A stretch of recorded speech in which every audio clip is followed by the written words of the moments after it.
I suck at Jiu-Jitsu? How do I suck less at Jiu-Jitsu? I guess to suck less. The diabolical leader of the Headlock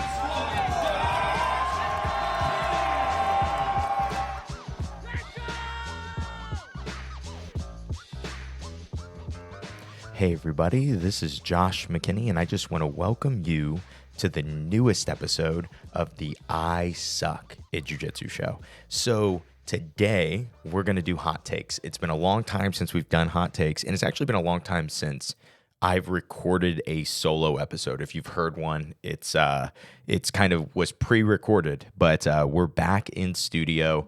I have a few different things to record today, a few really good episodes that I've been working on, and then we actually have a lot of interviews. That's really why I haven't been talking directly to you guys.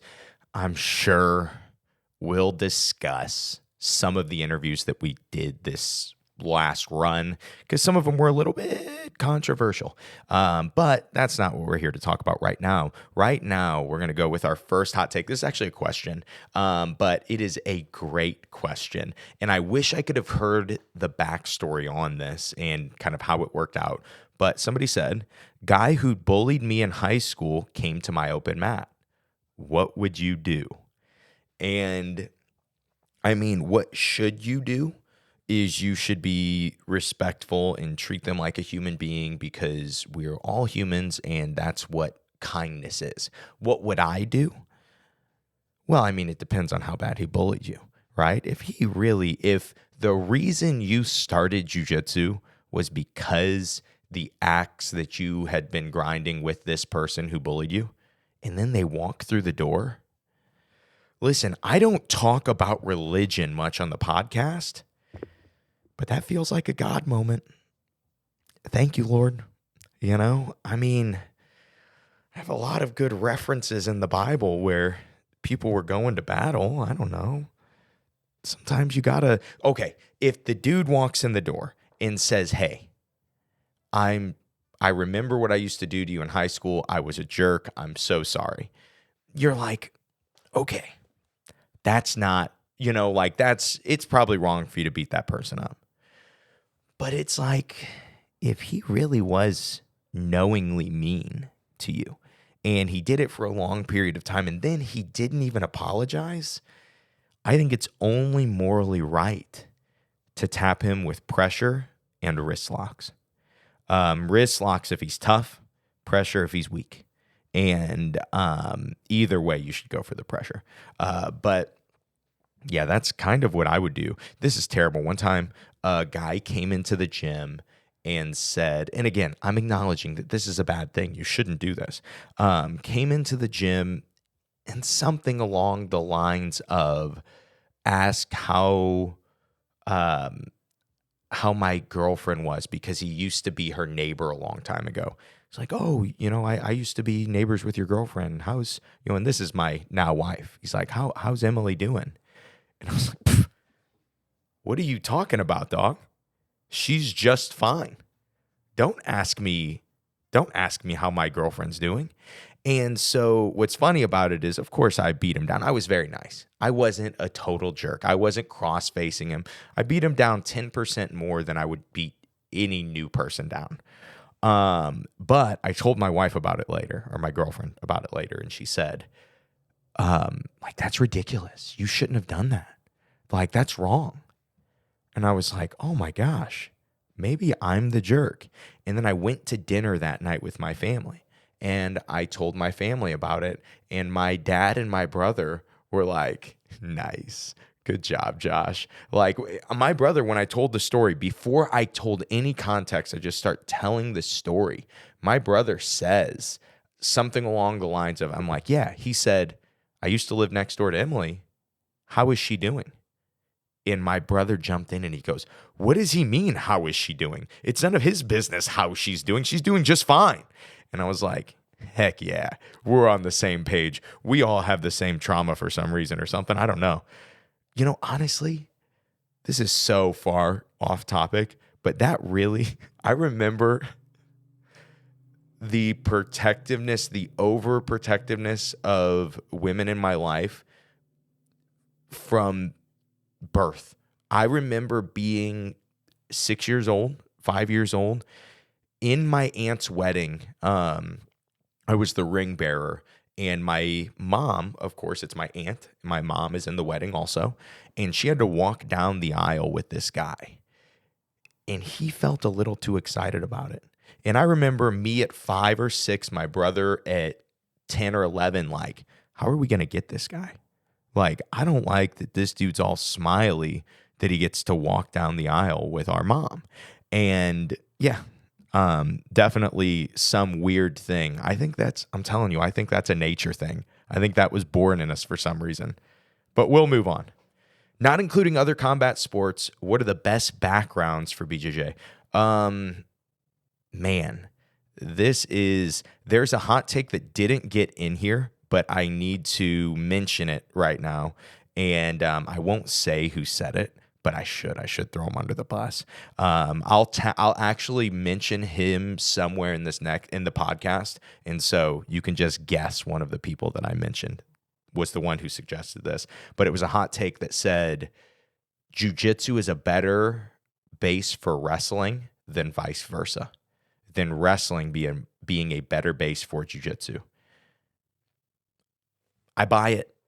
I know that's a crazy hot take too, but when I look at my jiu-jitsu guys who have never wrestled going over to wrestling versus kids who have wrestled their whole life coming to jiu-jitsu, of course there are exceptions on both sides, but just the average, I would say for whatever reason, and I don't know if it is, I don't really know. I don't know if it is that the hand fighting translates really well. I don't know if jiu-jitsu guys learn to wrestle defensively for a very long time, and then when they finally get some wrestling offense, they're like very good at it. I don't know what the reason, or if I don't know if it's that there are just certain habits that come from wrestling that really hurt you in jiu-jitsu, right? I don't know if it's one of those two, but I would agree that jiu-jitsu is a better background for wrestling than vice versa. Of course, when we're going 20 years of either one of those two, whoever's done it for a very long time, that's always going to be best. But if you have two kids that have done 8 years of wrestling, 8 years of jiu-jitsu, and you switch them, I really think the jiu-jitsu person would have significantly more competitive success, especially in the beginning, than the wrestler in the jiu-jitsu space. But back to other things that aren't combat sports. That's really tough because everything that I have is just anecdotal. It's just like for me as a coach, seeing people come in and what things seem to do well. Okay, here's a good one. Engineers. There are a lot of people in the jiu-jitsu space that are very high-level coaches and high-level competitors that have engineering degrees. And there seems to be this how stuff works and wanting to know how stuff works that engineers have that really works well for jiu-jitsu. And you just see a lot of crossover for those two. So that's one that I would say best backgrounds for jiu-jitsu. I'm trying to think if there's anything else, if there's any other things that I mean, man, I've seen, and I have no idea why this is. Maybe it is footwork and strong legs, but soccer players. I've seen a lot of soccer players come into jiu-jitsu, and maybe even rugby players too. You see this in other countries, and a lot of people will say like, oh, this rugby player came in and that's their toughest person. I hear that a lot. These still, not soccer, but rugby feels like a combat sport. But yeah, I don't know. I really think that there is no one background that is best.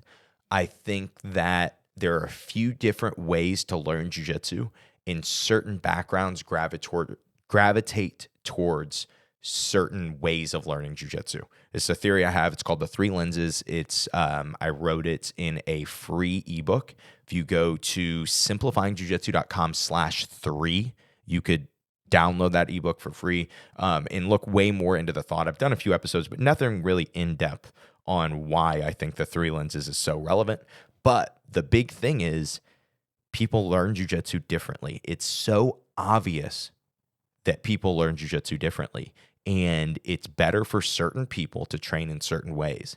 And so I don't think that there's a best background, but I do think if you have something like a wrestler who became a black belt in jiu-jitsu, he is going to be best at teaching wrestlers to get good at jiu-jitsu. And so it's like that perspective, when it comes in, it just makes it easier. So kind of like deeper diving into this question that I've been answering for way too long anyway, is as a coach or as a student looking for a coach, you can almost say, well, what has this person done? Because that's either what I want to do or like, who is this person? So for example, somebody who sees me and goes, well, what is special about Josh? What is unique about him as a coach? I started very, very early and competed all the way through teen, adult, and into masters. Very few people will you ever see do that, and have been able to win at every level. And so for me, it's not a coincidence that like it seems to be hard for small schools or quote unquote small schools to have really good adult athletes. And just in a short period of time, we've been able to have good adult athletes. But I think a lot of it had to do with that I was competing at black belt adult at the time. It's just easier to go, oh, this guy is doing this or has done it. And so he can give me that perspective. So you can even relate it back, though, a step further and say this person played soccer and is now a black belt in jiu-jitsu or a purple belt in jiu-jitsu, but he's just at the school that I train at. I bet if I ask him certain questions, he may be able to relate it for me. We always talk about how the best way to learn anything is to relate it to something that you already know. And so somebody who's already done that with jiu-jitsu is going to be good at it. Way too much. I think I answered 4 questions that I made up in my head on that one. Oh, this is a great one. Can we talk about how frustrating it is to compete at Masters when you are natty? A lot of depth to this question that I didn't understand until I got to compete at Masters for, I say a year, but I really did like 3 or 4 tournaments. But the biggest difference between adult black belt and Master 1 black belt, I wouldn't say is the skill level. I think that there is a difference in skill level. It's very noticeable, but the game is literally different, and that's bigger. I really think that you could put a lot of very good adult athletes into Master 1, and for a while, it would be very confusing for them to go from a 10-minute round to a 6-minute round. It's crazy how little, as you become an experienced adult competitor doing 10s or more all the time in competition, it's crazy how little you care when you get scored on in the first 2 minutes. You don't want to be scored on in the first 2 minutes anytime, but it is crazy how much less of a difference it makes, because you may feel the guy going so hard and you'll be like, well, I'm going to get scored on, but he cannot keep this pace for 10 minutes.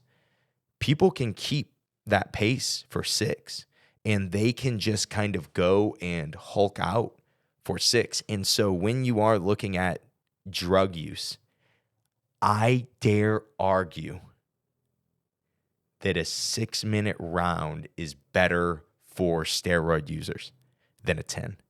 And I know you would think like, oh, but they should have good cardio too. But yeah, they don't have to manage their strength, which is a huge skill in jiu-jitsu. It's a huge technical part in jiu-jitsu that most people never learn. That's why most people are physically just destroyed. Steve McKinney is going to come on the podcast very soon, and we're going to talk in a lot of depth about that, about injury and injury prevention, and how my dad is the only 62-year-old black belt that I know that gets to train weekly. Everybody I talk to above almost 55 at this point is like, I cannot train jiu-jitsu anymore. And like, I try to beat the brakes off my dad who's 62. Who knows how old he is? We'll figure that out on the podcast too. He's 62 or 63. But anyway, yes, it's so frustrating to compete in sixes against somebody who's geared up and going really hard. I think that is at every level, not just masters, but just it's always going to be harder for the natural athlete to fight the steroid athlete. But here is, I think, the biggest thing to keep in mind as a natural athlete fighting people that you know are going to be on steroids is you most likely, maybe you are just physically gifted and you can compete with those guys physically. I feel like when I get to middleweight, I don't feel overpowered even as a natural guy, like almost ever, even with the juiciest of boys. But at medium heavyweight, I feel like I've gotten thrown around a few times. But when it comes to somebody using a lot of strength, you'll never be able to beat them if you're not as strong as them by using strength. So it's more about in your training being able to remove the strength from your jiu-jitsu and just use your timing and your weight and your leverage and your technique, right? And that's it, not use your strength. And when you get to feel, it sucks because not a lot of people roll like this, but when you get to feel someone who can dominate you without strength, you start to go, oh, you can basically get to any level of jiu-jitsu without strength and without physicality, without speed, without explosiveness. And when you see that, you can start to go, well, I'm going to lose my physicality one day. So this is going to help me in the long run anyway. But even in the short term, if I can get good at rolling without strength, when I'm going with a geared up guy that is just trying to muscle every position, and I'm good at hand fighting to the next spot and the next spot and the next spot, and he's sitting with that same grip and shaking like most of the drug addicts do when they're fighting you, you're able to out leverage, you're able to win and win the fights like over and over. And not only that, you will wear out the drug user, the steroid user, right? And yeah, that's all we'll talk about on steroids. I feel like we just, it's such a big topic. It's brought up all the time when we do hot takes. It is brought up, honestly, as much as anything. When I ask for hot takes or I ask for questions, it is still like back to steroids. I really think that my dad's episode that we have next is going to make it give you guys so many more answers. So if you have any questions about that episode, it won't be for a few more weeks, shoot me an email, josh@simplifyingjujitsu.com. I know I get so many messages about, I wish your dad did the podcast and not you, stuff like that.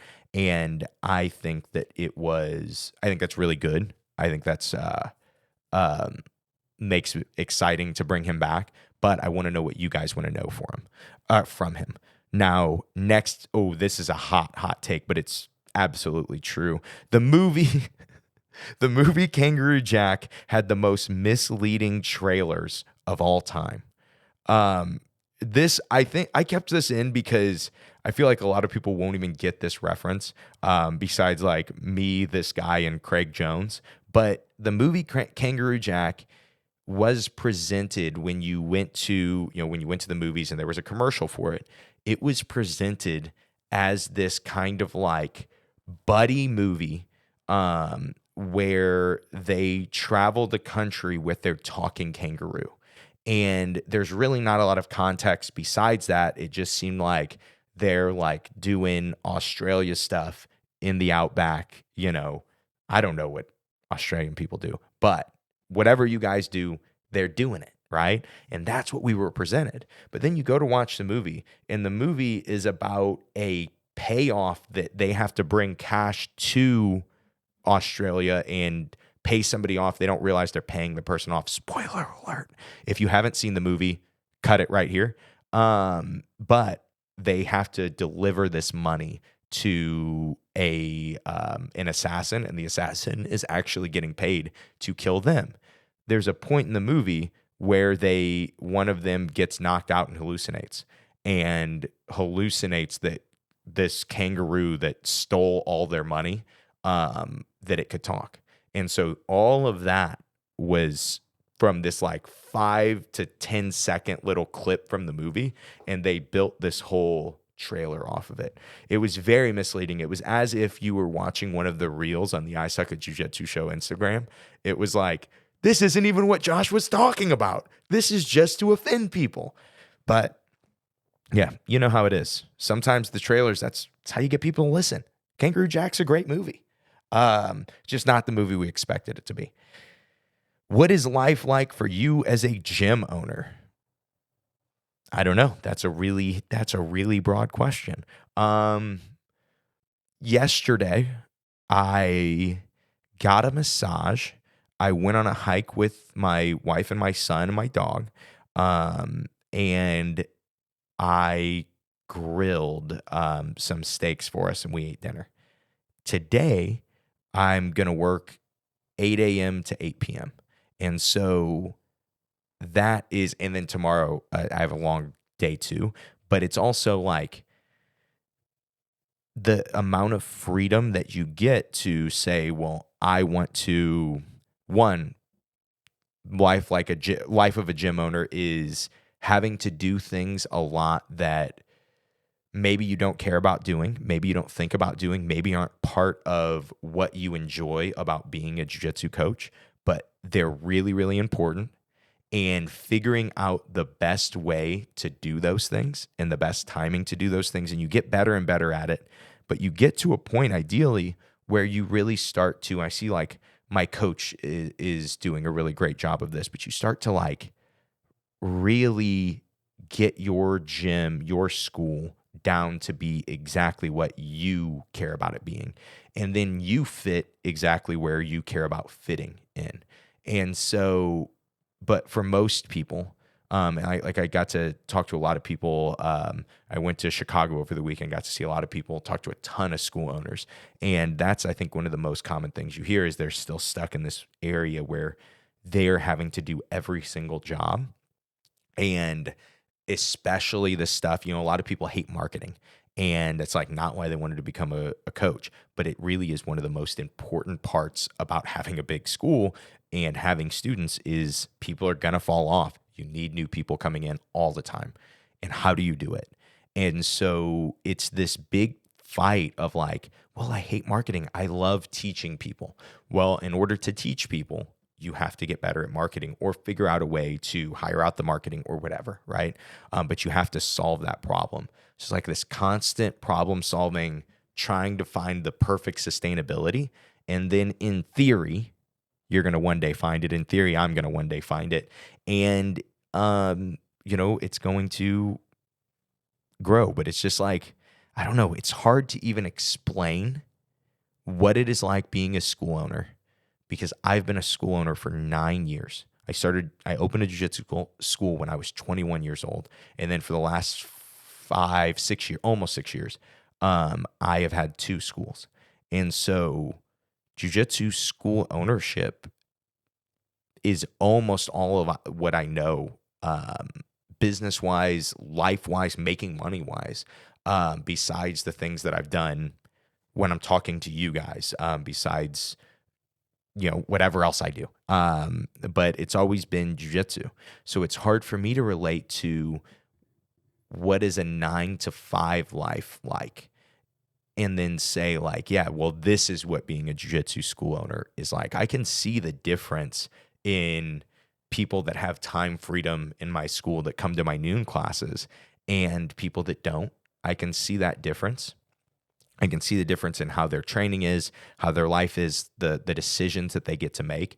But it's almost impossible to relate the two to each other.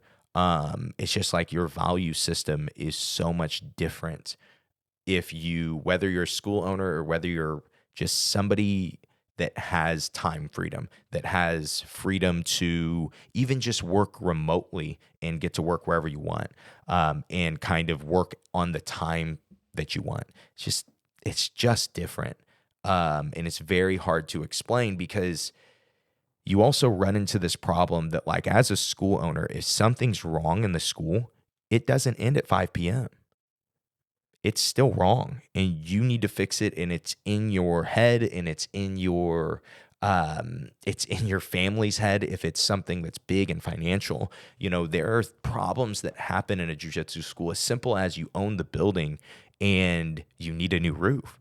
And then it's like, man, we need a new roof in the jiu-jitsu school, but we need a new roof in our house. And you see jiu-jitsu school owners, they have this battle that people don't see. And just any business owner has this battle that people don't necessarily see because, one, their decision-making affects a lot of people, and it's not just effective to them. And two, they don't get to leave. You're always a school owner. It's always like, even if you have another coach in, if something bad happens with that coach, it falls back to you. It's just how business ownership works, how leadership works. And so, life as a gym owner, I love, but I don't think it's something that everybody would love because it's so different. It could be, I can definitely see people that enjoy being able to leave work at work. And I just don't think you get that option as a business owner. And that is that. Let's go next. Oh, this is great. Hey guys, Josh here. Just wanted to interrupt this episode really quick and tell you about the I Suck at Jiu-Jitsu show bundle. So this month, actually just for Black Friday, from now until the end of November, we are doing a bundle. What I did was I kind of noticed that we're getting a kind of a big influx of new listeners. And with those new listeners, they're listening through the I Suck at Jiu-Jitsu show, and they are finding that there are a lot of things over the last 6 years that we have released when it comes to jiu-jitsu instructionals, when it comes to premium podcast episodes, when it comes to just different seminars that we have recorded and put out there. And if you wanted to purchase all of those things individually, it would come out to somewhere over $700, which I feel like is an impossible thing for a normal jiu-jitsu person to be able to purchase. And so what we decided was for Black Friday, we are going to do 60% off our entire bundle. This is how to learn jiu-jitsu. This is efficient BJJ strength in 15 minutes. This is mastering the duck guard. This is mastering the Kimura. This is every instructional that I or my dad has put out all in one package, but also all of the seminars that I've released. And what's really cool about this package is for the one-time purchase for 60% off of what it should be. But for the one-time purchase on Black Friday, you will get access to all of my new seminars that I start to release. You will have access to that as long as I exist and I'm doing jiu-jitsu seminars, which hopefully is for all of eternity. And so that is all I have for you. If you want to jump in on this deal, the only way to do it is to go to simplifyingjujitsu.com. You can go right to the homepage. There will be a link in the description, and you will be able to get the I Suck at Jiu-Jitsu show bundle. This is only for the month of November. Take advantage of this. Does coach yelling he's tired during a match actually help? So 2016 or 17, Ezra Lennon and I drove up to Chicago Open to compete. He actually, it was funny, he fought Keenan then, but he probably fought at like maybe 12. I probably fought at 10. And my first match was at 10. I won my first match by triangle. I lose my second match by knee bar. And I really thought I should have won my division that day. I just didn't have good leg lock defense at the time. And I just didn't understand leg locks on either side, to be honest, at the time. But I was really disappointed. I usually don't get super disappointed when I lose, but it was one of those, like, I really think I could have won today. I thought I was good enough to win. And so I thought about, should I stay for the open class? And typical jiu-jitsu tournament, I'm like, yeah, I'm going to stay for the open class. Ezra was like, yeah, dude, do it. What's the worst that happens? You lose? Well, the worst that happens is I compete at 10. The open class doesn't start till 7 p.m. And we have to drive home from Chicago that night. It's a 5-hour drive. And so I'm not even starting. I don't think my first match started till 7:30. But I have, I think, 2 or 3 and I had 2, and then I get to the semifinals. I'm going with the guy that won heavyweight, and I'm a middleweight. He's a little bit bigger than me, and he was tough as could be. I ended up going against this guy a bunch more times throughout my jiu-jitsu career, but this is our first time meeting. He's as tough as could be, and honestly, I was playing defense for 5-ish minutes. I was staying on top, and I was defending Berimbolo a lot, but I was playing defense the entire time. And we go out of bounds, and it was a weird out of bounds. It was like I felt like I got closer to a knee cut than I had the entire match, and we kind of scrambled out of bounds. Didn't think much of it, start to walk in, and I hear, Josh, and I look up at Ezra, and he mouths, he's tired. He doesn't yell it out loud. He just mouths it. And I nodded, and I went and blitzed as soon as go. I almost think we were starting in a close to knee cut position. I think I might have went X pass knee cut again. I get to mount. I get my points. He bridges and rolls. I land in close guard, and I armbar him from close guard. And I'm like, okay, this was unique, because every other time before that he's tired thing, it would almost spark this fight in somebody of no, I'm not. And they would try to dig deeper, or it would almost even just make them acknowledge it and go, oh, I am acting tired. I need to fight a little harder. Right. And so I don't feel like that yelling he's tired is that helpful, but I do think knowing if somebody is actually exhausted and being able to recognize it, or your coach being able to recognize it, and having code words as a coach, I think that's really helpful. I think that is worth doing, other than yelling he's tired. Sometimes it is one of those things that the athlete just doesn't realize it at all, and you just have to yell, he's gassed here, keep pushing the pace, or he's tired, do this, right? That's how I like to think about it. He's tired, go for the knee cut again, go for it again. Even if you're missing it, it doesn't matter, just keep going for it, right? And so, I think it can be helpful, but almost all the time, it's almost like the opposite, I think. If that person hears it, it's the anti-coaching thing. It's grab his right arm, and then I'll be like, no, I'm going to keep my right arm away from you, buddy. And so I remember once my dad used this to our advantage. It was a white belt, and I was competing as an adult for the first time, and this guy almost double ankle sweeps me, and I land on my butt, and he starts to come up, and I'm going to be down by a point if he scores. And my dad goes, don't worry. If he comes up, you'll walk right into your choke. And the guy literally fell flat to his back, and I climbed back on top. And a little bit later, I was like, Dad, there wasn't a choke there, was there? And he goes, no, I was just seeing if the guy would bite on that, and he did. And so sometimes you can counter coach, but usually it's easy to hear what you're yelling, and for the other coach to go, hey, defend against that, or for the athlete to go, defend against that, right? So it's not always great to yell exactly what should be happening. There is an art to coaching a live match. Sometime I'll try to do an episode on that, but it's so hard to actually break it down into some conceptual bits that are digestible and that matter. And so, but one day we'll do it, I swear. I truly feel like no-gi is more practical for a street fight scenario. Yeah, I really do believe this. I say this pretentiously a lot on the show, but I really, really believe this. If your jiu-jitsu is built around what you're wearing or what your opponent is wearing, and it is rendered ineffective one way or the other, then you're not prepared for a street fight. A street fight could be any situation. And it's also like people have this idea that, I'm going to get in a fight and it's going to be like start, and then we're going to go, and then I'm going to get to armbar and tap the guy out, and then I'm going to be like, I won, see you later, No, it doesn't work like that. There is a lot going on if you are fighting somebody, especially as an adult. If there was an actual reason that you need to have a physical altercation with somebody that ideally you should be avoiding anyway. A lot of what people don't realize when we talk about street fighting is from a jiu-jitsu standpoint, we're talking about self-defense, meaning, can I defend myself and my family?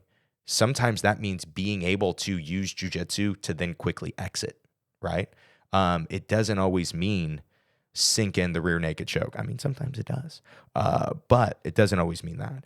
And so, yeah, I think that having this mindset that I'm only going to train no-gi because that's realistic, I think it's stupid. And my argument is I have good MMA fighters. There's a lot of very good MMA fighters that love to train in the gi. There's a lot of good no-gi guys that still train in the gi, and vice versa. It's so easy to get gi dependent. Your spider guard is not going to work even if the dude's wearing a Carhartt jacket. Okay, maybe it could if he was wearing a Carhartt jacket. You could probably play collar sleeve. Not smart. Don't be on your back. But it's just that thought of like,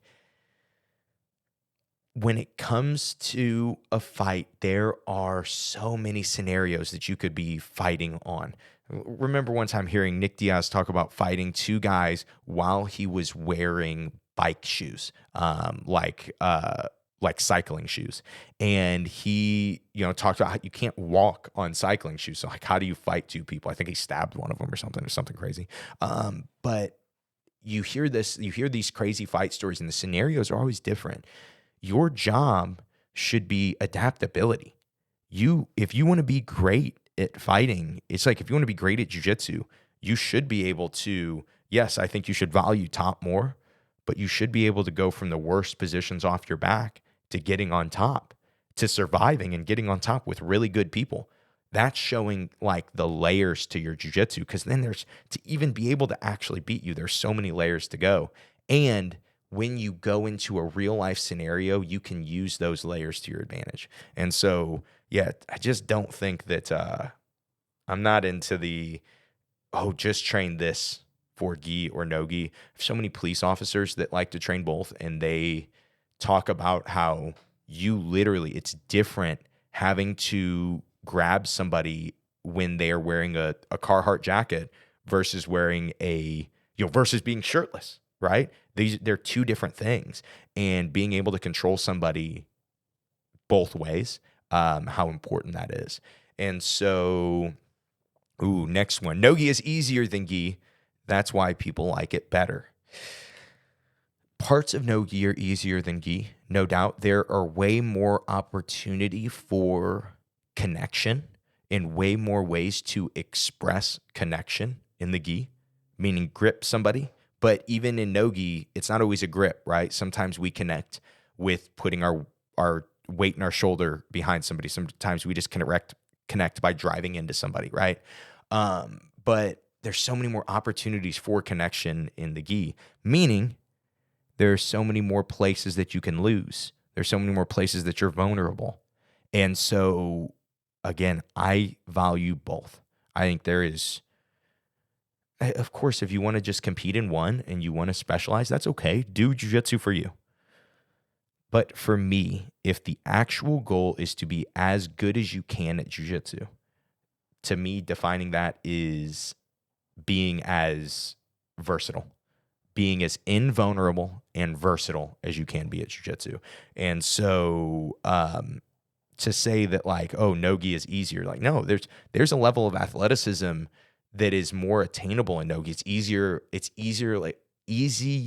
to access in no-gi. You see like how hard it is, how much easier it is to control a really good wrestler in the gi when they've never worn a gi before. But like in no-gi, it's so much harder to control that person. It's so much harder to get on top of that person, right? And so, yeah, I just think that they're two different things, but jiu-jitsu that is good can do both. And I don't think you get to that point until deep in your jiu-jitsu, but I do think you will get to that point. Next one, do aliens exist? Obviously. Right? We're all on the same, right? We all know that, right? No? Okay, sweet. But do they exist to the extent that, or in the way that people think that they exist? Probably not. They're probably not physical. They're probably interdimensional, probably spiritual, supernatural, something like that. But let's not get into it, right? The earth is definitely round, right? There's so many things that we could discuss, but the aliens thing, this isn't even a discussion, right? There's not a debate there. They're here, right? Well, you guys have seen how people that are important are worried about them being here, right? No? Okay. Whatever, I guess. Let's go. Should the IBJJF amend its scoring system? Oof, that's a tough one. I feel like, okay, it's like the IBJJF is going to continue to amend its scoring system. You see the NFL and how long it's been around. I know this is always what I relate to jiu-jitsu. It's just there's so many similarities. But the NFL is really big on always updating the scores because it makes refereeing more defined and it makes the game more defined. And so I don't think that, I'll say this, I don't think that IBJJF is the most realistic application of the best jiu-jitsu. But I also don't think that submission only with a ref's decision is that either, right? I think it's really, really hard to define what the best expression of jiu-jitsu is. I always will tell you guys, I think if you were looking at who the best jiu-jitsu player was in a room, I think the best way to do it would be through positional spars of a lot of the standard positions that you will start in. And then we can see how well-rounded this person is. And then live rounds. Can we see how well this person takes their well-roundedness and it applies it to any situation, right? And so, yeah, I don't know. I think that the IBJJF scoring system is great for what it is. The IBJJF to me is a sport. It is not a federation of jiu-jitsu. It is a sport federation. Okay. It is not like, these are not the guys that are sending out and telling you about the new techniques. They're not the innovators on jiu-jitsu techniques. That's not their job. Their job is to see what's happening in the jiu-jitsu space and then say, how can we make sure that we are applying this to our rule system for, ideally, it's for their gain. It's for more exciting matches. And I also think that having a score in jiu-jitsu makes matches more exciting versus like, I'm pretty sure this guy's winning. You know, like when you go back on the fact that Tackett and Cade is decided, you know, $1 million match is decided on refs' discretion, right? Without a clear scoring system. Because then if there's a clear scoring system, you could go, hey, when they're on the feet, if the guy does get the takedown, then it is going to be more useful. And it is going to put him ahead in the match. And then the other guy is going, he knows he's down, and now he needs to take more risk. He needs to respond. It's why the end of a football game is the most fun part of the football game, is because you're seeing the game kind of come to its conclusion, and you're going, oh my gosh, the only way the other team can win is if they score a 60-yard touchdown and then kick an onside kick and then score another touchdown. That's crazy. There's no way they can do it. Sometimes you see that happen in jiu-jitsu where the guy's down on points, but he still can submit the other person, or he can still score 7 by passing to mount. To me, the scoring system itself makes the sport more exciting. Is it the best thing for developing the art? I don't know, because you're always going to play to your scoring system. Who knows? But I think that the IBJJF should keep amending its system, its scoring system and its whole system. But I don't think it's going to be done in big decisions. Besides the big decision of, I think that they should probably eliminate, or they should probably allow toe holds and knee bars for purple belts. I really think that that's so late to not get to do toe holds and knee bars. And then probably heel hooks it for purple belt adults too, in no-gi. But those are the only things I would think of. Average number of years it takes to go through the belts. There is no average anymore. I just don't think it's just, okay. So one, as a coach, you should probably judge your competitors differently than you judge your hobbyists. Because hobbyists, you really can't base on performance, right? And you really shouldn't probably base on individual performances. But being a competitor is actually about individual performances. And so if you have a competitor that's winning a ton, you have a competitor that's winning, dominating in their division, you probably promote them sooner. Now, if you have a competitor that is not, if you have a competitor that's good in the gym and is not winning at their belt level, I don't think you promote that person. And most of the time, there are times that it's just been too long. But for a competitor, you need them to get reps winning at that level because it's going to be so much harder to get a win at the next level. And then it's going to be even harder to get a win at the next level. And so I think letting people sit when it comes to competitors or promoting people quickly when it comes to competitors, I think is more, is why there is no range anymore. I think that's what's confusing is like, if you have a really great competitor, they can get their black belt in 6 to 8 years. That like when I was starting, that was not a thing. That did not exist. The standard was different and the amount of knowledge was different. People do get better faster now because everyone had to, there's so many places where people learned how to get good at jiu-jitsu and now get to share it with other people. And so all kinds of people together are now getting good. And so people are getting good fast. So you have to understand that's going to change. But still, it's not uncommon for the hobbyist, the 3 to 4 day a week guy, to take 10 to 12 years, right? And it's not uncommon for the competitor that struggles to win to take 10 to 12 years, right? So you have this crazy range that people can go, and it's either based on performance or not. And it doesn't also go, because what's weird too is it's not like it takes 3 days a week for 12 years. So if you do 6 days a week, you'll get it in 6. It doesn't really work like that. It doesn't compound the same. You tend to have to be recovering from training and learning through different seminars and learning through different videos and learning through different feels. And so there's so much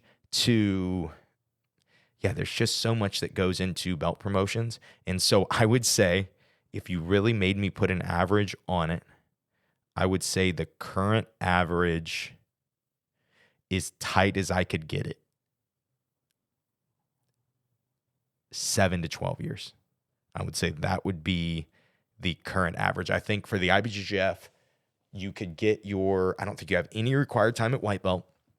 You have 2 years at blue belt.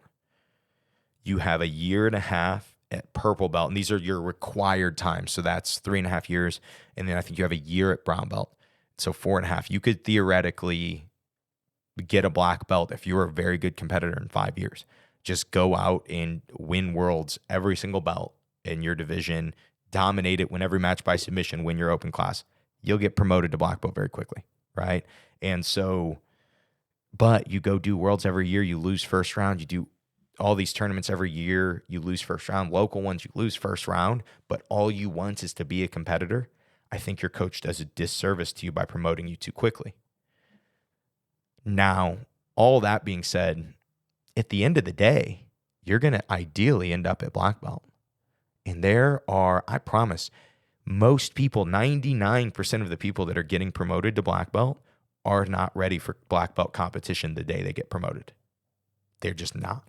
It is hard to compete at black belt. You are now going from, hey, we're doing 2 year increments, to if you're in masters, you could be going against guys that have been black belts for 12 years, competing at black belt for 12 years. How are you going to be there already? Most likely you're not. And so a big part of black belt for most people is going out and getting reps, win or lose, get matches with the best guys you can, get as many as you can. If you look at my beginning of black belt adult, I was getting beaten down. And you could always say like, man, Josh is really getting some unlucky draws. Josh doesn't get to fight any average people. These are just like world champions thrashing him in front of his friends and family and students. Like, this is horrible. He should quit. And I look back now and I go, man, I got to get those reps so early and get to feel what the absolute peak was, and then go, okay, I know I'm not there yet, obviously, but what could I do to get a little closer? What could I do to get a little closer? I felt what that is now. What could I do to get there? And yeah, I just think that that is, yeah, I don't know. I just think that that is the average number of years. It just doesn't matter at each belt. It's just one of those things, like, you want to end up at black belt, and people will tell you that's where the journey begins. And until you get there, you will not believe them. But that is 100%. I didn't start my podcast until I got my black belt. I started my podcast like a couple weeks later. And to me, over the last 6 years of having this podcast, this has been definitely a significantly different journey than what I did before. But what I did before wouldn't have been, like, I needed to have done all that to have this podcast, to go on this black belt journey that I'm on. And who knows where it leads. But I do know it really was when I got my black belt that this journey began, and a lot of other ones too. But that is my answer on the average number of years. Pressure is better than anything else. Changed my mind. Yeah, absolutely. I just did. If I can't go more into this, we went into so much depth on pressure last week with Mike Mahaffey, and just talked about how much I love doing pressure and how important pressure is. And so just a little note, if you do sign up for the I Suck at Jiu-Jitsu Show Pro, not everyone has seen this. I need to post a video just to show you guys, but if you go to the page where you have all of your instructionals, all your courses, there is a button that says seminars. And there is a evolution of the armbar seminar, and there is a pressure seminar. And those are gold. I'm telling you. Like the armbar one, I don't think is for everybody, because not everyone's going to try to master armbars as part of their game, but everybody would benefit from the pressure stuff. And yeah, the amount of content in that one, it's a couple hours of a seminar, of instruction from a seminar. And I'm telling you guys, absolutely worth it on the I Suck at Jiu-Jitsu Show Pro. But totally agree. Pressure it has changed my mind. I think it's the most important thing. How to prepare for your first super fight. Episode 279 is super fight hacks. And we just talk about how you should prep, and how the prep is different because you are prepping for a single match and not for a tournament. You're prepping to be able to flip the switch on, go full sprint without worrying about getting tired, because most likely you have a 5 or 6 minute match. Stay on offense the entire time. Stay on tempo the entire time. And that's that. I think that is, I think that is, those are the big things. But episode 279 is like an hour long of just advice on how to do super fights, and also how to be a performer, how to get invited back. Are major titles, worlds, pans, etc., really that big of a deal, especially at lower belts? All competition stuff, to me, is more of a big deal to the person that won it than anything else. It's like the hard work and dedication it takes to win something big changes who you are as a person. And that is where the value is. I don't really think, for especially at the lower belts, that there's any value in, like, I just don't think that there's much value in winning a major title when it comes to like long term, right? But if you keep that momentum, if you keep competing after winning a major title or placing or something like that, and you let that be your motivator and your confidence to continue to do bigger and better things, and then ideally things at black belt, then yes, it is important. But even then, our major titles, and I know a lot of competitors listen to the show. Winning a world title most likely will not change your life in almost any division financially. It just won't. you need to have done things already to change your life from a jiu-jitsu standpoint. People assume like, oh, if I win a world title, I'm going to get contacted by all of these companies, and they're going to send me like, oh yeah, we want to sponsor you. And most likely that's just not how the sponsorship's going to work. They're going to be like, hey, we want to sponsor you. We'll send you a free gi and a coupon code. And then you're like, okay, well, that doesn't really do much for me. You know, that didn't change my life in any way. So that is most of what you're going to get sponsorship wise. Even for me on the I Suck at Jiu-Jitsu show, this podcast has been popping, guys. And a lot of the offers that I get are people like, hey, could I send you this for free, and then you put in a commercial on it every episode of your podcast? And I'm like, yeah, it doesn't work like that. That's not where it's not where the value is, right? But also, I've never won anything big at black belt. I would say biggest jiu-jitsu titles that I have as a black belt would be, you know what I'm saying? I've gotten gold at some opens, but I guess I got second at American Nationals, third at American Nationals once, and then third at Jiu-Jitsu Con. But still, like, no one cares. If I provide value on the podcast, people care. If I just continue to provide value on the podcast, more and more people are caring, and that is where life-changing value comes. I know a lot of poor world champions, and people say that, but that's a real thing. I know a lot of people that are world champions that have no money. Guard pulling is cowardly. Stand up and fight. Only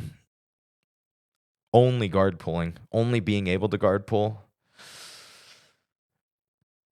I agree. I think that there is, having to start every round from your butt because you have no other choice, I don't think is great. Being able to guard pull and sweep strategically, or guard pull and submit off your back strategically against somebody who you could not wrestle, I think is good jiu-jitsu. That's back to being well-rounded. I just don't think it's as much one way or the other. But I agree that, you got to be able to wrestle. You've got to be able to not fall over when somebody grabs you. You've got to be able to stay standing and ideally get on top of people. Going back to the self-defense thing, I think. But yeah, from a self-defense perspective, not falling on your back, one of the most important things on concrete, I don't know where you are, but I live in Granite City, Illinois. They haven't cleaned up broken glass since the 40s, bro. You're going to be laying on lead-based painted glass. You better not pull guard. You better play top in your fight. And then worst off is the dude wrestled his whole life too. So you're going to have to be a really good wrestler to play on top when you're fighting this guy in GC. Let's go. Next one. Schools that sandbag their students just so they can win major titles. Obviously, this person is saying that they hate that, I would assume. Yeah, it's annoying. But if they want to do that to their guys, there is a level of it's going to hurt them in the long run. And I won't name names, but I've seen it happen. Seen it happen many times. And I even said back then, like, this feels weird. I probably could have, if Kyle would have left me at that belt, I probably would have won in the next year too, but there's a level of, it doesn't matter what you win. It's about being challenged and you bettering yourself and you doing it over and over and over again. And that's how you get really good. It's not like you win. Of course you win a title and it can give you so much confidence, and confidence is huge as a competitor, but it doesn't really make you that much better.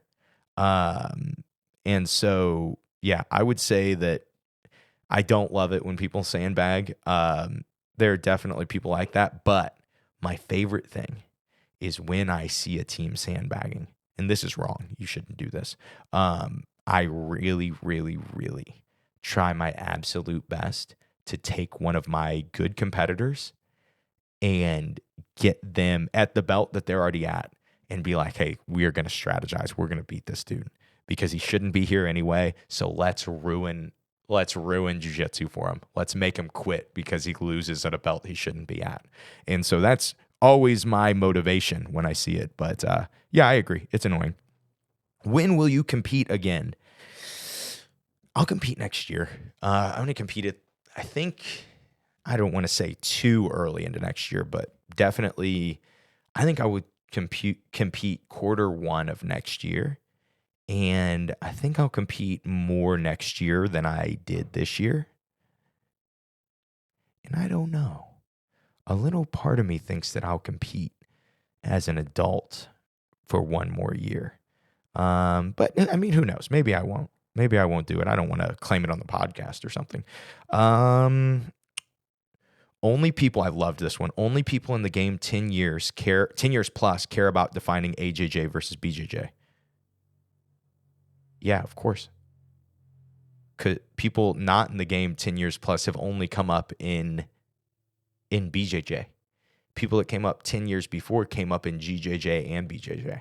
And so they've seen this transition already, right? And not to say that everybody, that there weren't people saying Brazilian Jiu-Jitsu back then. It was just there was a difference, right? There were people that claimed Gracie Jiu-Jitsu. We are close to the source. And that was their selling point. That was their marketing, okay? And that's what's important to understand is what we are calling it. I have a few I'll read off the next two because they're funny. So we'll go back to the 10 years, the people 10 years plus care about defining AJJ versus BJJ. But the next hot take was, I don't like Keenan Cornelius. And then the next one was, are you claiming AJJ or what? Okay, so let's talk about it. This is a hot button topic. We'll do this and then we'll go to a commercial and then we'll answer our last four. And so yes, like having seen how good for marketing it used to be to have Gracie Jiu-Jitsu on your gym over Brazilian Jiu-Jitsu, because the Gracie group could say, hey, look how close we could trace our lineage back to a gym, or to two gyms or two coaches, right? And so there was this marketing that came with Gracie Jiu-Jitsu over Brazilian Jiu-Jitsu. Then Brazilian Jiu-Jitsu kind of started to take over in a sense of sport, right? So when we talked about the IBJJF, I talked about how it is like a sports federation. I don't believe it is an art federation. And I don't think that they claim to be an art federation. They hold jiu-jitsu tournaments, right? And Brazilian jiu-jitsu started to be pushed as this more realistic thing. It is more realistic. It's more realistic. It is not like the self-defense techniques that you drill like a kata. It's different because we will grapple each other full speed live. You aren't fighting people live full speed. And the techniques that you're working in Gracie Jiu-Jitsu, this is the argument. I don't buy this, but this was the argument. The techniques that you were working in Gracie Jiu-Jitsu weren't as effective, right? So then there was this transition where Gracie Jiu-Jitsu was the better thing to go find. And then everyone liked Brazilian Jiu-Jitsu, okay? And so anyone that has come in knowing only Brazilian Jiu-Jitsu, they go, oh, why would we need to define anything? No one's ever defined anything before. You just haven't been here for it. That's kind of the debate. The funny little random thought too of I don't like Keenan Cornelius. Somebody said that. I got a few good anti-Keenan responses to that. But it's crazy how many people had this aggressive opinion on Keenan, and they told me this, whether sent me a message or told me in person. But like, yeah, when Keenan was doing stuff, I didn't like him. And then they were like, he came on your podcast and he seemed like a really real dude. And I really liked that. And it's crazy how much authenticity matters to people. But it's also crazy how it felt the exact same way to me. I'd never met him before. It was our first interaction we've ever had. And it was bizarre that he was like, oh yeah, I love your podcast, man. That's why I wanted to be on. Like, no, you don't, you liar. You've never heard my podcast before. Nobody has. But he was just this really normal dude. And he did legitimately care about the fight of American Jiu-Jitsu. And people then commented, like people that didn't seem to listen to the whole episode, or maybe even just couldn't understand what he was saying. But I just get this comment a lot of like, oh, this is only a marketing tactic. Yes, he said that. That's what it was. It is a marketing tactic. So if the jiu-jitsu that is Brazilian jiu-jitsu is different than the jiu-jitsu that is Gracie jiu-jitsu, it is important that we define those two things. The reason I say that it's important is because for a consumer, I might want to do Gracie jiu-jitsu, or I might want to do sport jiu-jitsu, right? Self-defense, or I might want to do sport. And that might be my determining factor. Now, in my opinion, if you made me define it, American Jiu-Jitsu is built on innovation, is built on innovating on techniques and not just saying, hey, all the hard work has been done. It's saying there are other ways to do this. There are new ways to do this, better ways to do this, more efficient ways to do this, not just technique-wise, but training method-wise, not just training method-wise, but when it comes to, and this is my big thing, the traditionalism of running a jiu-jitsu school. I would argue that most jiu-jitsu schools are about 50% jiu-jitsu, 50% tradition. I would argue when you come to Head Nod HQ, and I'm not saying that this is morally right, I'm just saying that this is the product that we offer.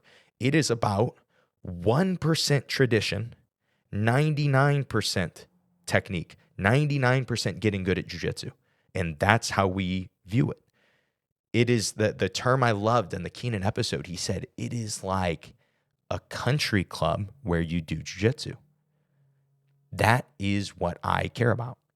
I really do want it to be like my gym to be like a country club where you do jiu-jitsu, not a gym where I push morals on people, where I push rules on people, where I push all kinds of other things. When I say 99%, 1% tradition, the only tradition in jiu-jitsu that I really do respect is belt promotions.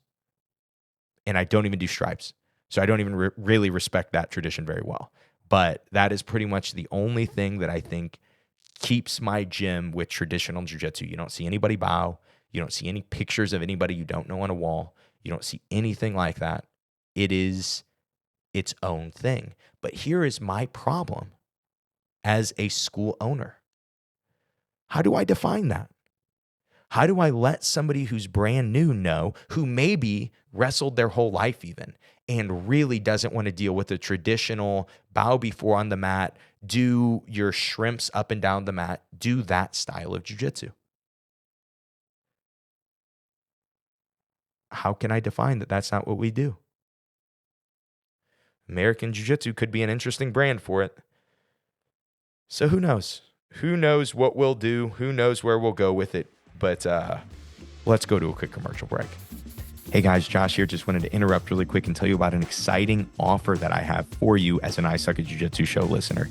So right now, you can get 50% off your first month of BJJ Mental Models Premium. No matter what tier you sign up for, you can get 50% off your first month using promo code JOSH when you check out.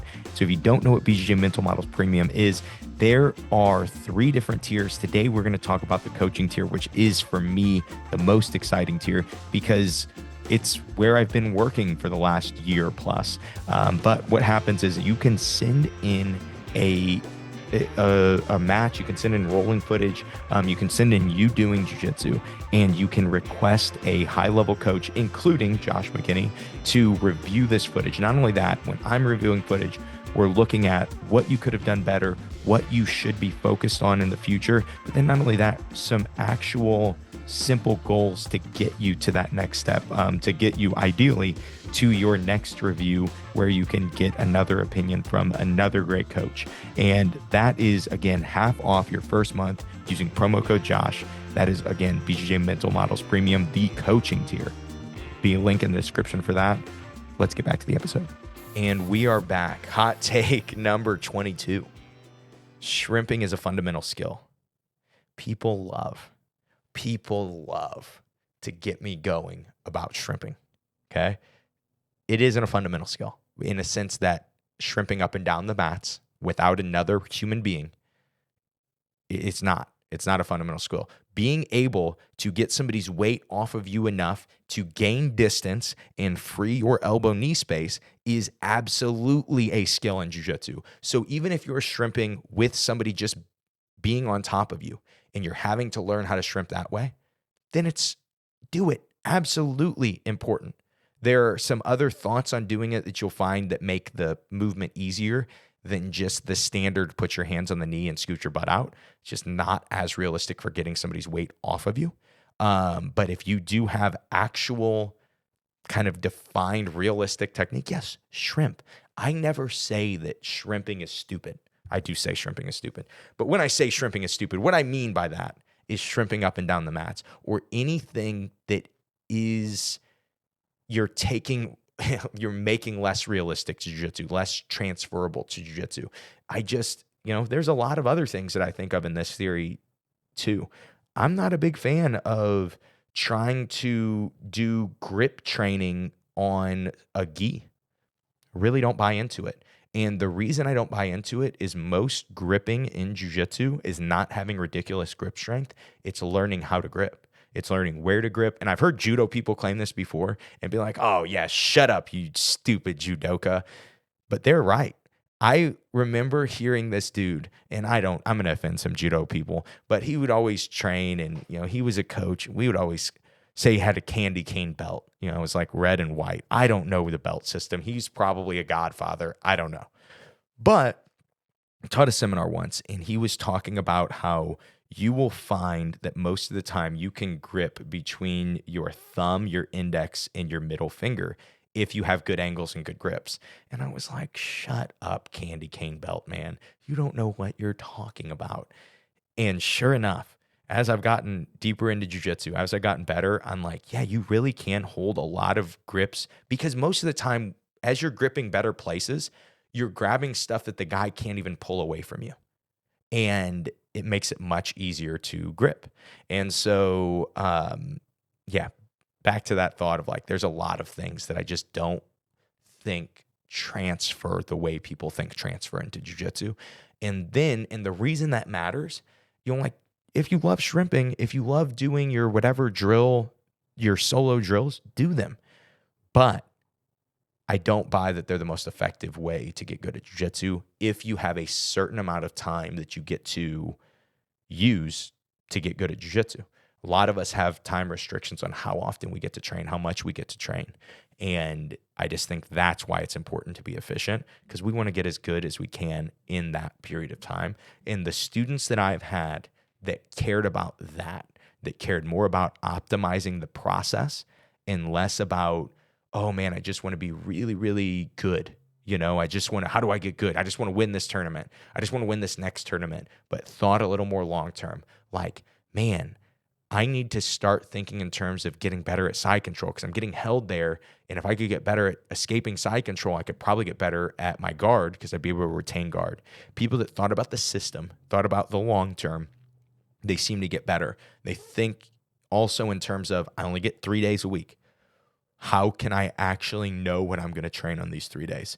Know what I'm going to focus on, get the reps that I need to get. Those people that are just mindful enough to do that, they seem to get better so much faster than anybody else.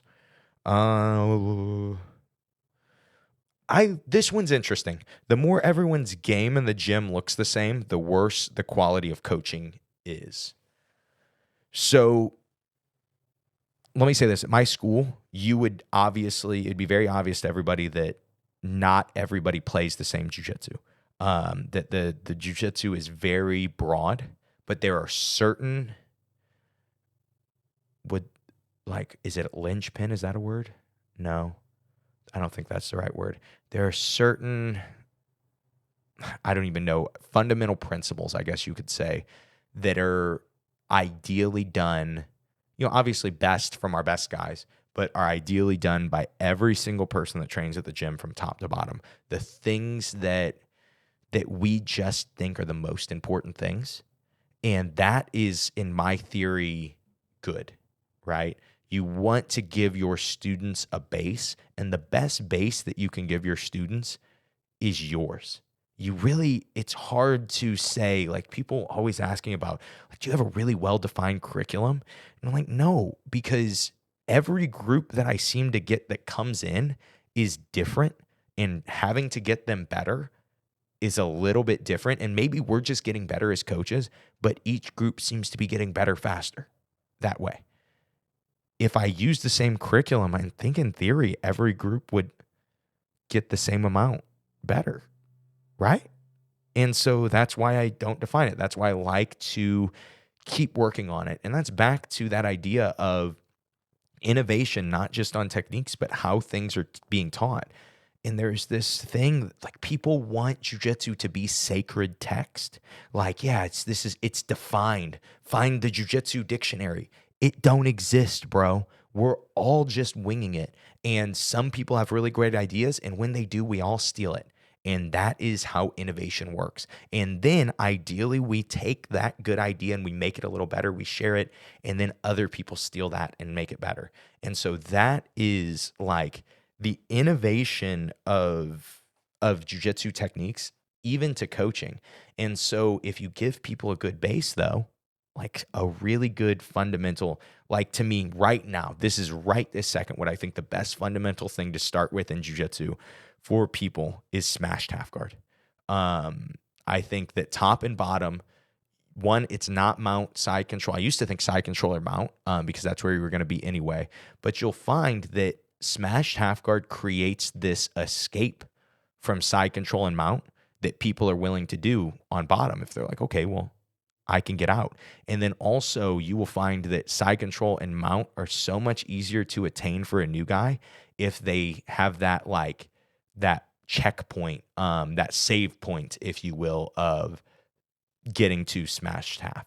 And so that's, to me, the principles that are around smash half, probably the most important principles to learn at first in jiu-jitsu. Will that be the same forever? Probably not. I'll probably tweak it, right? But that's also how I run my gym. Not all people like running a gym this way, and not all people learn the best that way. Not all people learn the best from concepts. Not all people learn the best from ideas where they have to fill in the blanks. Some people learn well from step by step. Do this, do this, do this, right? And when this happens, do this. And that is not wrong either. And so some coaches are really good at showing what they are good at. And then sometimes their game is so well defined and it's so well thought out that they can give so much more context by just teaching what they're good at. And yeah, of course, you can create holes in your jiu-jitsu that way. And that can be bad. If you have a variety of coaches doing this same idea, ideally, it'll just keep growing. You will be fine, and you won't run into any problems. But sometimes it gets redundant. Sometimes coach only shows the same 3 things over and over and over again without new context, without new explanation, with nothing new, right? And then that's when you create this, like, system of, this is all these guys train, and they're very, very vulnerable to this, right? I just think that I don't think it's yes or no. I don't think it's, oh, if all your students train like you, that sucks, right? I feel like my coach has even more things that every single one of his students knows and does. And it works so well. But my coach is also so detail oriented too, 1,000,000 times more detail oriented than I am. So he is able to have those fundamental details and show them all of the thoughts off this grip, all of the thoughts off this sequence, all of the thoughts on playing jiu-jitsu this way. And so, yeah, I don't know. It can go either way, but I think if you are a coach, I don't think you go wrong with showing people what you actually know and not showing people things you just learned on YouTube or a new instructional. Just a few more questions. This is a really good one. Theory without the work is useless. Okay, so I'll read it a few times because it makes sense if you read it slowly, if you have my IQ. Theory without the work is useless, and application without theory is ... grunt level ? And so what they're saying is, if you get all of the great ideas from the I Suck at Jiu-Jitsu show and you apply none of them, it's useless. Totally useless. You really didn't even change your perspective, to be honest. You learned, but you didn't apply it. But then it's also saying if you go with the idea of just applying, like I'm just going to figure this out, I'm just going to go and go and go without any thought process, without any theory. And then especially like you could be getting a good theory from someone who's figured stuff out already, right? And if they give you that theory, then your application, then your hard work is probably more valuable. This is a really hard thing for people to understand, is that like how hard you are training is separate from how good you are getting at jiu-jitsu. Just because you can go 100% doesn't mean you're actually getting better at jiu-jitsu. Sometimes you're getting better at operating at a really high physicality level. And then when that physicality starts to diminish as you age, then you go, well, I got to keep pushing it. And a lot of times it causes a lot more injury. And it's why, like I said, I meet so many older guys that are old school black belts that don't get to train jiu-jitsu anymore because their body's just so beat up from tying too much physicality into their jiu-jitsu. In my opinion, yes, you can perform better for a period of time that way. But in my opinion, you don't actually get better at jiu-jitsu. If you are needing to fill these gaps that you have in your actual knowledge and your actual technique and timing with physicality, and then one day that physicality gets removed, you're going to suck. You know, I see it so much. I hear this complaint, and I know it's a complaint because, you know, it's anecdotal, but I know one guy that is still training jiu-jitsu, that is still getting to express jiu-jitsu live and be healthy and enjoy it. And that's my dad in his 60s. Most people in their 50s that I talk to, in their late 40s that I talk to, are on the cusp of, I'm probably going to have to stop training jiu-jitsu soon.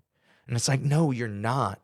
You're just going to have to stop training jiu-jitsu the way that you trained it, the way that you used to train it. You're almost going to have to start over at white belt a little bit. You're going to get better way faster because you have a great base of knowledge. But there's going to be a period when you try to remove physicality from your jiu-jitsu that you get beat by blue belts because they're fully physical and you used to need that physicality to be able to beat them. And so, man, that episode is going to be so, so useful when we do the Steve McKinney episode. But I loved that one. I liked this one. This was a great one to end with. We started with guy who bullied me in high school came to open mat. What would you do? So we're going to finish with, have you ever had to use jiu-jitsu in a real fight?